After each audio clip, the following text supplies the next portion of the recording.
Queridos, graça e paz da parte de nosso Senhor e Salvador Jesus Cristo. Que alegria, nós estamos de volta com mais um tema. Esse tema ele é desafiador, um tema importantíssimo para a nossa vida espiritual.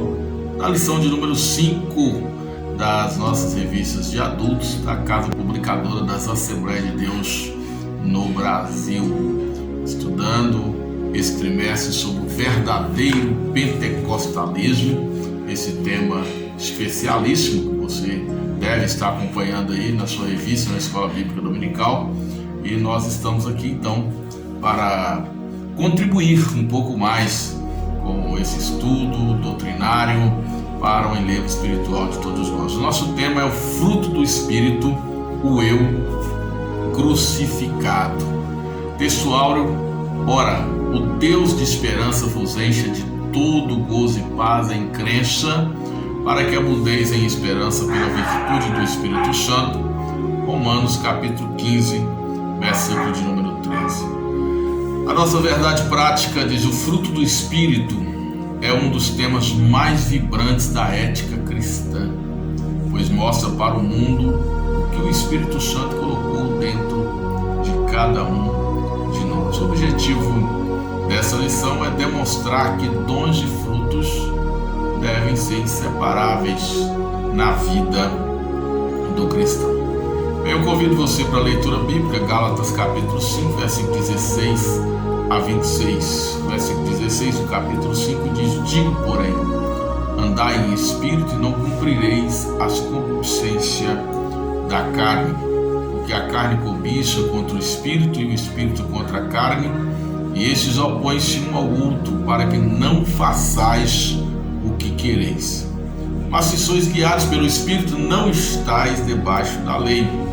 Porque as obras da carne são manifestas, as quais são prostituição, impureza, lascívia, idolatria, feitiçaria, inimizades, porfias, emulações, iras, pelejas, dissensões, heresias, invejas, homicídios, bebedices, glutonarias e coisas semelhantes a estas, acerca das quais vos declaro, como já antes vos disse, que os que cometem tais coisas não herdarão o reino de Deus. Mas o fruto do Espírito é caridade, gozo, paz, longanimidade, benignidade, bondade, fé, mansidão, temperança. Contra essas coisas não há lei. Os que são de Cristo crucificaram a carne com suas paixões e concupiscência. Se vivemos no Espírito, andemos também no Espírito. Não sejamos cobiçosos de vanglórias, irritando-nos uns aos outros, invejando-nos uns aos outros. Esse é o nosso texto bíblico, serve de base desta nossa lição.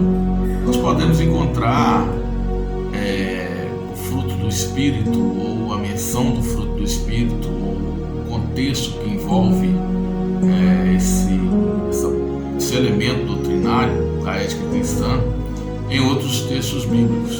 Mas aqui no texto de Gálatas, epístola escrita pelo apóstolo Paulo, ele vem com uma estruturação muito sólida e muito didática, a fim de que compreendamos acerca da importância de desenvolvermos o caráter cristão aqui manifestado ou expresso no fruto do Espírito.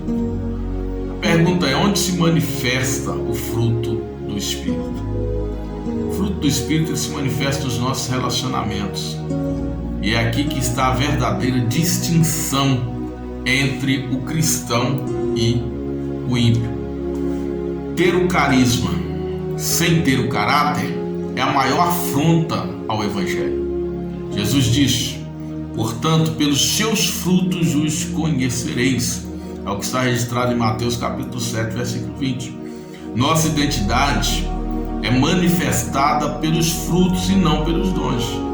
Nosso grau de santidade e relacionamento com Deus também são medidos pelo fruto ou pelos frutos e não pelos dons. É possível que pessoas habilidosas, dotadas de muitos dons, fiquem fora do reino dos céus. Bem como é possível que pessoas que talvez não desenvolvam muitos dons e que não aparentam ser tão espirituais, haja vista nós termos desenvolvido um critério congregacional e às vezes até carnal, porque medimos pelo que vemos, e o Senhor já orienta na sua palavra que nós vemos o exterior, mas Deus vê o interior. Então a gente na verdade pensa que quem tem mais dons é o mais espiritual, o mais santo, mas na verdade quem tem o melhor caráter, quem tem o fruto do Espírito é que na verdade está em melhor relacionamento com Deus, em melhor intimidade, em melhor comunhão com Deus.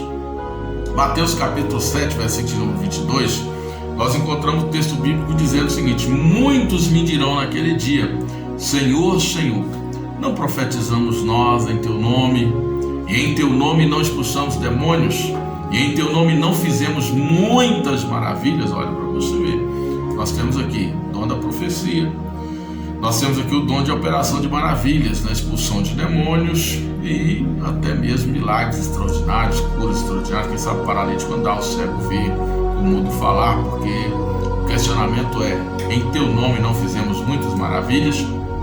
Versículo 23: e então lhes direi abertamente, nunca vos conheci, apartai-vos de mim, vós que praticais a iniquidade.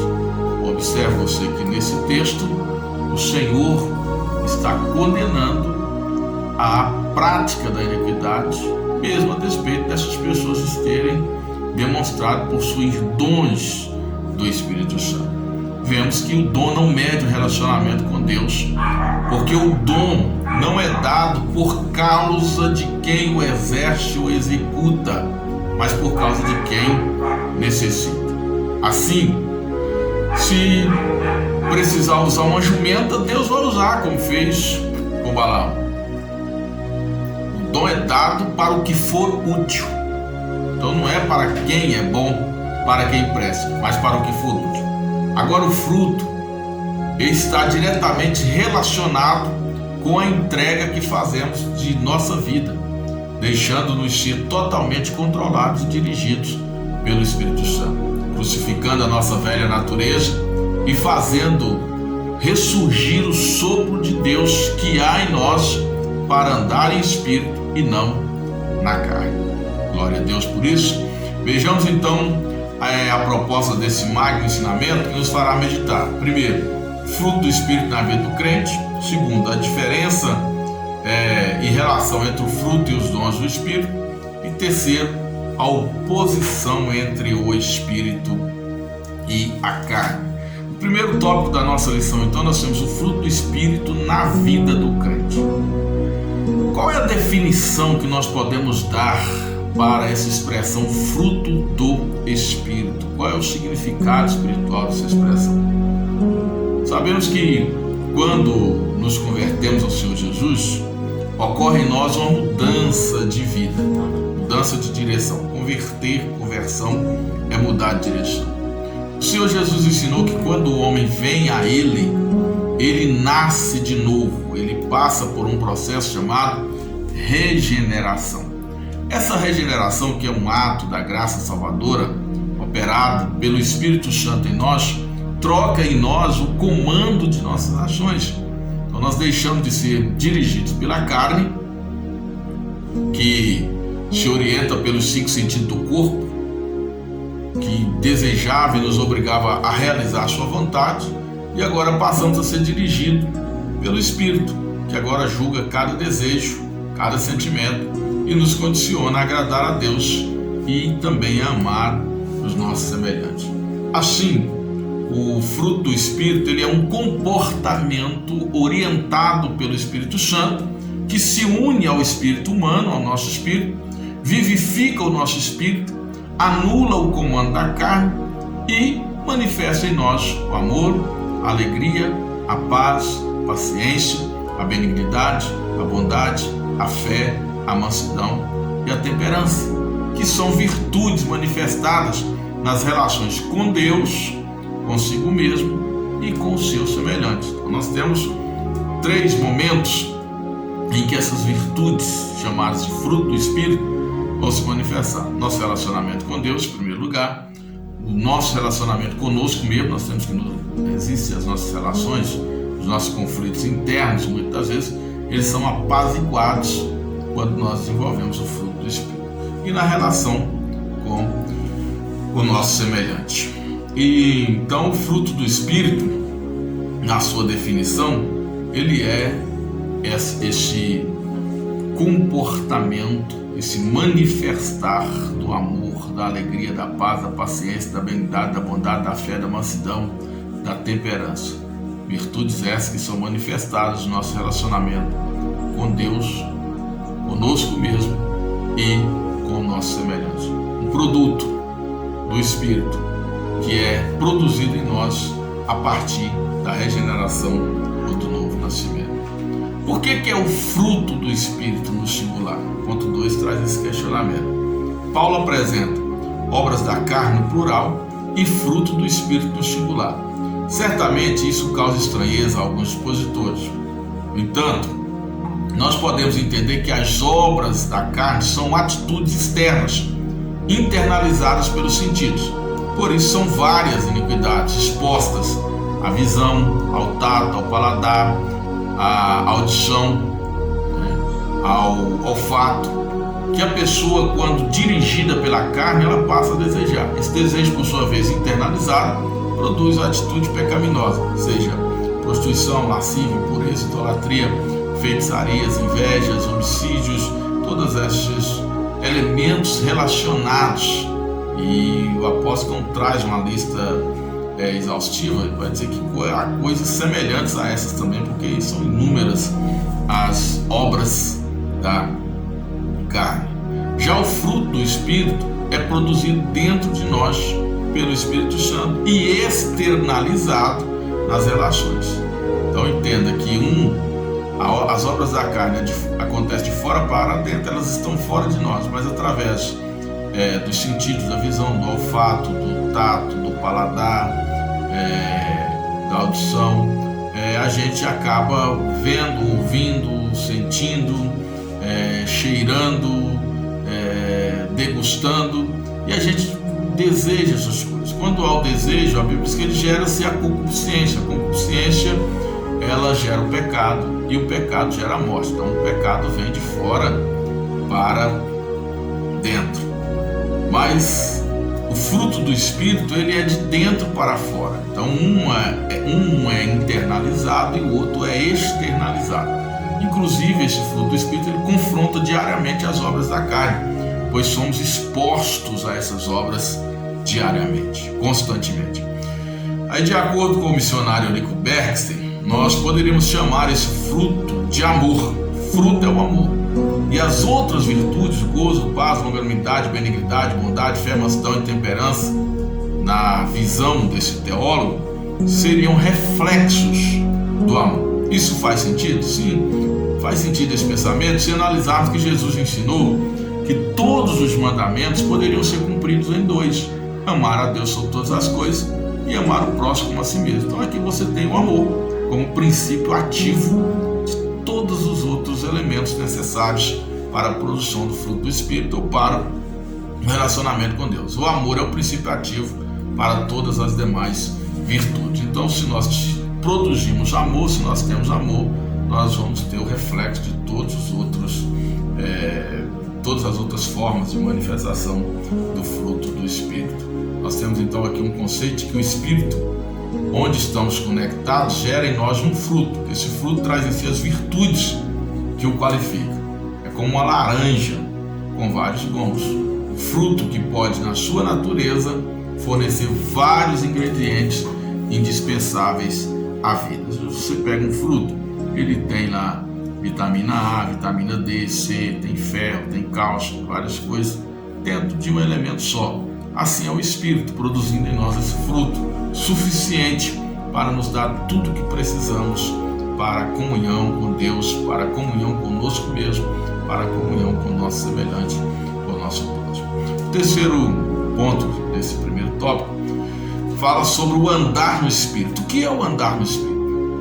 o apóstolo escreve: se vivemos no Espírito, andemos também no Espírito. Podemos entender que Paulo estaria dizendo: o que você tem dentro deve ser manifestado diariamente. Se dizemos que temos o Espírito de Deus, precisamos então manifestar o fruto do Espírito.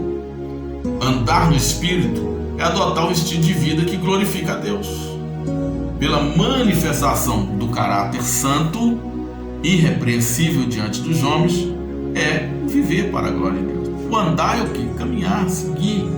E nós poderíamos trocar pelo viver. Se vivemos no Espírito, andemos também no Espírito. O viver fala daquele que está dentro, do princípio ativo.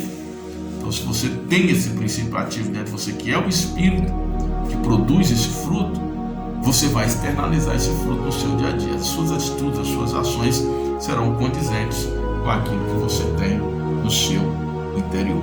É por isso que se diz que a gente só pode oferecer o que tem. O que tem dentro de você é o que você vai demonstrar. Se você é dirigido pelo Espírito Santo, o fruto do Espírito vai aparecer. Mas se você não tem o Espírito, mesmo sendo um crente de carteirinha há muitos anos, infelizmente as obras da carne vão estar sempre aparecendo, e quando você menos espera, elas te envergonham.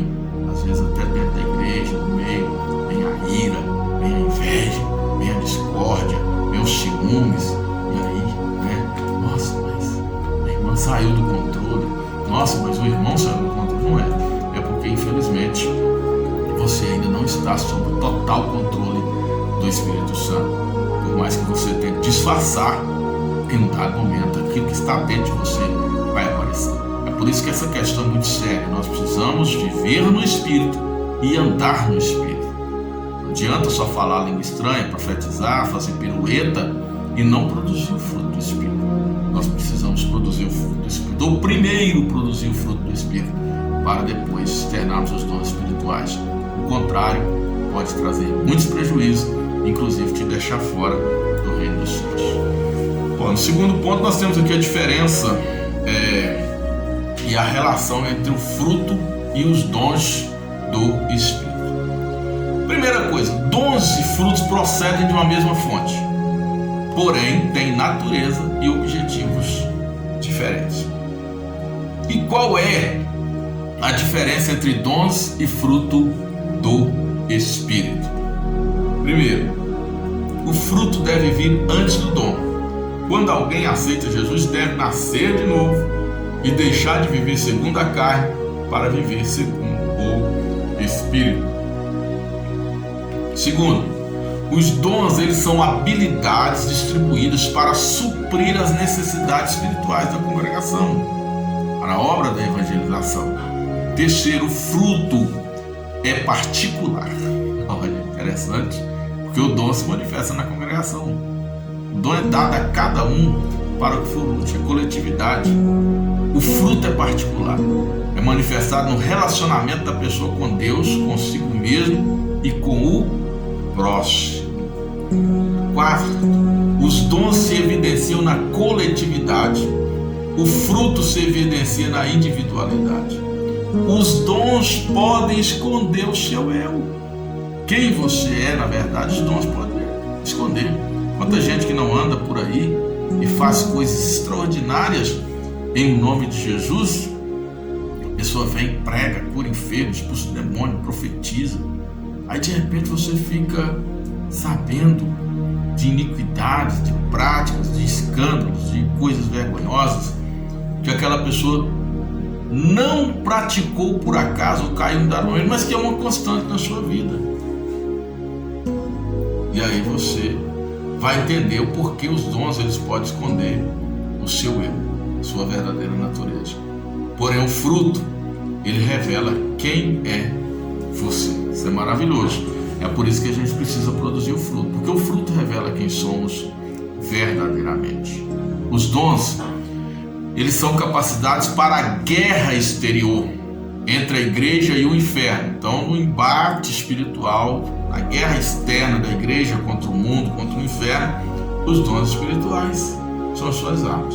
O fruto são virtudes que te capacitam para a guerra interior, onde você precisa vencer a si mesmo para manifestar Cristo dentro de você. E aqui eu quero chamar a sua atenção, porque se você não vencer a guerra que há dentro de você, dificilmente você vai conseguir vencer a guerra que está fora de você. Eu aprendi com um ícone das Assembleias de Deus, pastor Firmino Gouveia, que o nosso maior inimigo é aquele que está conosco constantemente. É o nosso eu. Dorme com a gente, se alimenta com a gente, passeia com a gente, vai para a igreja com a gente, adora com a gente, mas ele teima em ressuscitar constantemente. E aí não é o dom espiritual ou os dons espirituais que vai te fazer vencer esse eu, mas o fruto do Espírito é que vai te fazer vencer. O amor, o gozo, a alegria, a paz. E eu gosto muito da paz, porque essa paz é a primeira paz interior. O que é paz? É a capacidade de sossegar em meio à guerra. É a capacidade de manter as suas faculdades, as suas emoções controladas numa turbulência, num momento em que as coisas estão verdadeiramente desandando. Então, é muito importante ter paz. E essa paz, ela é muito necessária para vencer essa guerra interior. E o outro elemento é a paciência. O que é paciência? É a ciência da paz, é o conhecimento da paz. Parece ser repetitivo, mas não é. Um é o conhecimento. Quando você vai para a paciência, aquela capacidade de perseverar e saber que a paz está ali, mesmo naquele momento de aflição, de turbulência, mas você é paciente, você suporta e passa por aquilo. E aí, os outros elementos são a consequência, a mansidão e a temperança ou o domínio próprio. Isso é maravilhoso, dominar-se a si mesmo. Há pessoas que querem dominar o mundo, o ser humano domina o navio, mas às vezes não consegue controlar-se a si mesmo. O general controla o exército, mas às vezes não consegue controlar-se a si mesmo. É por isso que o fruto do Espírito, ele é importantíssimo na nossa vida, porque controlando a nós mesmos, nós seremos capazes de dominar qualquer situação. O segundo ponto fala sobre os dons da igreja, e aí a gente vem reafirmar que os dons, eles são necessários à igreja. Por isso a igreja deve buscar e exercer no seu recinto os dons espirituais. A pregação do evangelho deve ser efetuada com poder, e esse poder se expressa pelos dons espirituais. Não adianta contar e pregar sobre os milagres que Jesus fez. As pessoas precisam de milagres agora. No entanto, é importante que cuidemos do nosso caráter, porque não podemos salvar os outros e nos perder. Os dons, eles não atestam a nossa salvação. O fruto do Espírito, sim. Então é por isso que eu digo, precisam caminhar juntinhos. Dons e frutos precisam caminhar juntos. E primeiro, o Senhor quer que nós desenvolvamos o fruto, para depois utilizarmos corretamente os dons. Você vai pegar Mateus capítulo 5, que é o capítulo da bem-aventurança, e você vai conseguir fazer ali também uma correlação com os dons espirituais. Vamos abrir um parênteses aqui para a gente ler rapidamente aqui. Mateus capítulo de número 5. Bem-aventurados os pobres de espírito, porque deles é o reino do céu. Bem-aventurados que choram, porque eles serão consolados. Bem-aventurados os mansos, porque eles herdarão a terra. Bem-aventurados que têm fome e sede de justiça, porque eles serão fartos. Bem-aventurados misericordiosos, porque eles alcançarão misericórdia. Bem-aventurados limpos de coração, porque eles verão a Deus. Bem-aventurados pacificadores, porque eles serão chamados filhos de Deus. Bem-aventurados que sofrem perseguição por causa da justiça, porque deles é o reino dos céus. Então, se a gente pegar esse texto aqui e pegar as palavras sinônimas, nós vamos verificar aqui que nós temos os frutos do Espírito sendo ensinados por Jesus aqui no primeiro momento aos seus discípulos.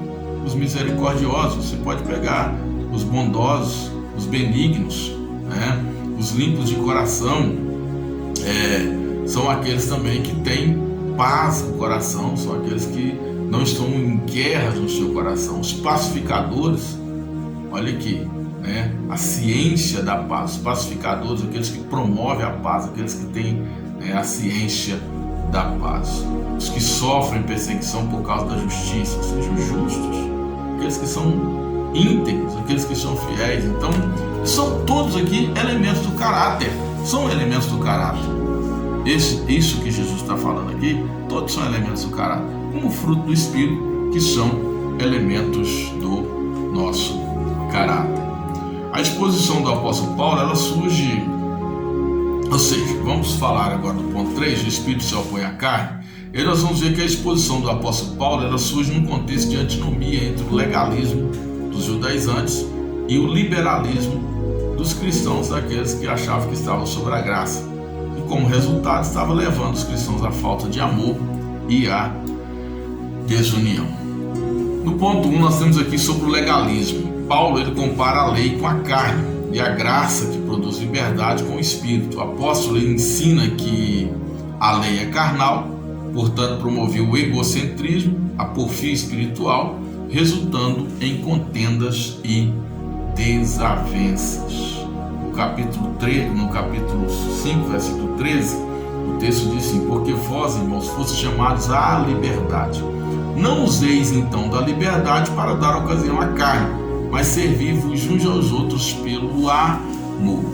É interessante que a lei ela tornava as pessoas religiosas, prepotentes, egocêntricas, mas agora a graça produz liberdade e leva o crente a servir o outro pelo amor, livres para servir. Este amor, fruto do Espírito, ele nos impulsiona a servir e não querer sermos servidos. Isso é muito interessante. É uma liberdade sob controle. Essa liberdade que não significa que eu posso fazer tudo que eu quero, mas é uma liberdade que me dá o direito de fazer tudo que é correto, tudo que é honesto, tudo que é justo, tudo que é santo, tudo que é amável, tudo que glorifica a Deus. Essa é a liberdade cristã. Isso é o que o Espírito produz. Isso é graça. Agora, aquele que vive sobre a lei, ele vive sobre um aio. E ele não faz por amor, mas ele faz por obrigação. E quando ele faz, ele pede um prêmio por aquilo que ele está fazendo, sem entender que aquilo que se faz é para o seu benefício próprio. Por isso essa diferença entre a lei e a graça. O segundo ponto desse terceiro tópico, que diz que o Espírito se opõe à carne, fala sobre a carne e o Espírito. E o versículo 17 do capítulo 5 de Gálatas diz assim: porque a carne cobiça contra o Espírito, e o Espírito contra a carne, e esses se opõem um ao outro, para que não façais o que quereis. A palavra carne no grego é sarx, e ela é usada para todo o contexto de carne. Então pode significar corpo, pode significar um sistema do corpo humano, pode significar também outros sistemas. Então, o que nós temos que analisar? É o contexto onde essa palavra está inserida. E nesse contexto aqui ela significa a natureza pecaminosa. É o velho Adão que sempre insiste em ressurgir dentro de nós. Enquanto estivermos neste corpo, a natureza carnal estará amortecida, dominada, mas não totalmente vencida. Por isso, nós precisamos nos revestir do Espírito para vencer a natureza carnal. Um dos maiores milagres da graça será a redenção do nosso corpo por ocasião da vinda de Cristo. Nós seremos transformados. Aí, queridos, essa natureza carnal que Paulo chama daquilo que é corruptível será de toda aniquilada. Nós nos revestiremos da incorruptibilidade.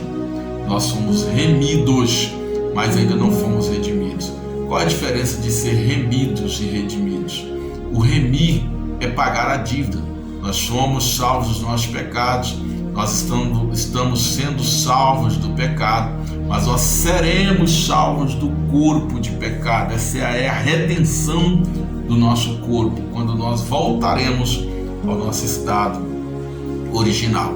Nós teremos um corpo glorificado, seremos como é o Senhor, verdadeiramente imagem e semelhança de Deus, como fomos criados para o louvor da sua glória. Nesse contexto também nós temos o pneuma, que é o espírito que milita contra a carne. E nessa guerra, quem vence? Aquele que você alimenta melhor.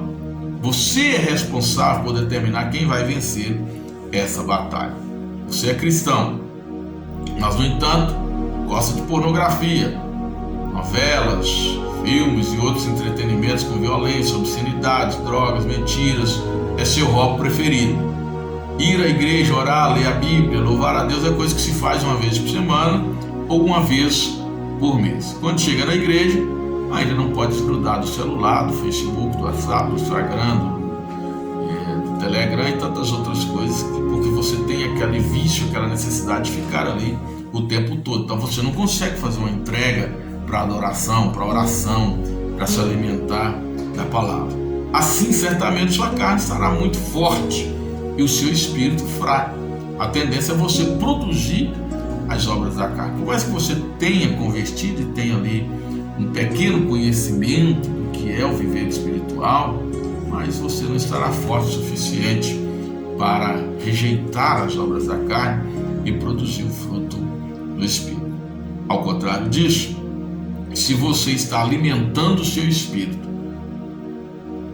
a carne estará enfraquecida. Você será vitorioso e o fruto do Espírito manifestará na sua vida.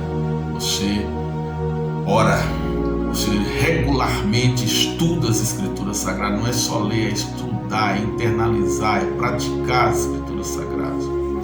Você sabe que é um adorador e precisa adorar a Deus, precisa estar na presença dele, se dedicando a ele para a glória do nome dele.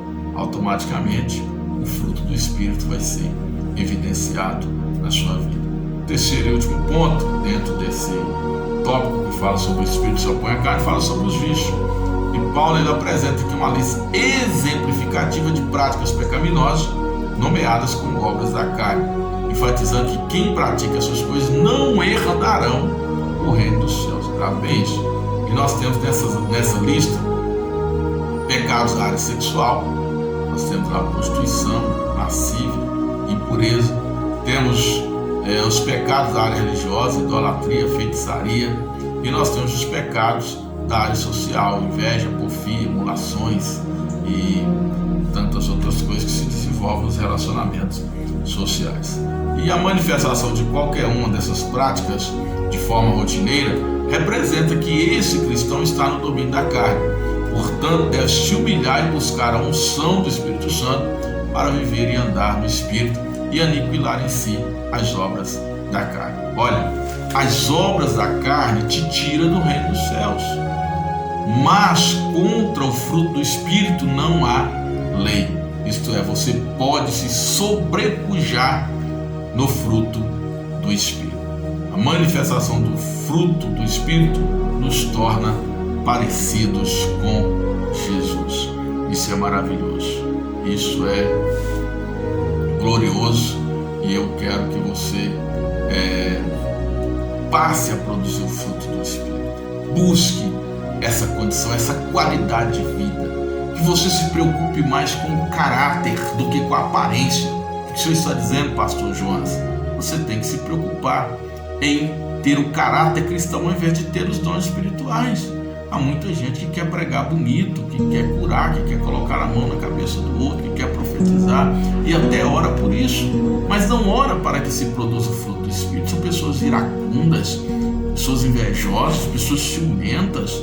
Se manifesta na igreja muitas vezes uma pessoa que não fala com a outra, uma pessoa que inveja a outra, uma pessoa que quer destruir a vida da outra, uma pessoa irada com a outra, contendas, porfias e até mesmo feitiçarias, emulações, como o escritor sagrado registra, estão por todas as partes e se dizendo cristãos.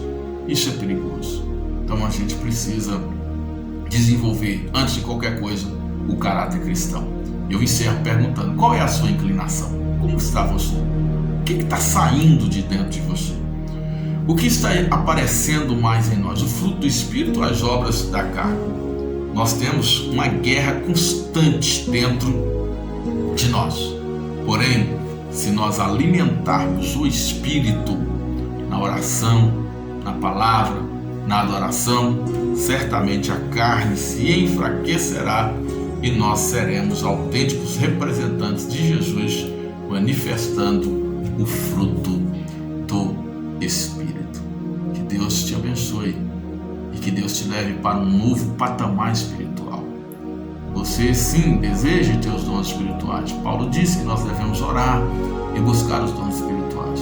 Mas antes de qualquer coisa, faça uma introspecção Olhe para dentro de você e veja se o fruto do Espírito está evidente. Se tem aí o amor, se tem o gozo, a alegria, a paz, a paciência, se tem a bondade, a benignidade, se tem a fé, se tem a mansidão, se tem a temperança. Deus abençoe a sua vida e até o próximo vídeo, se Deus quiser.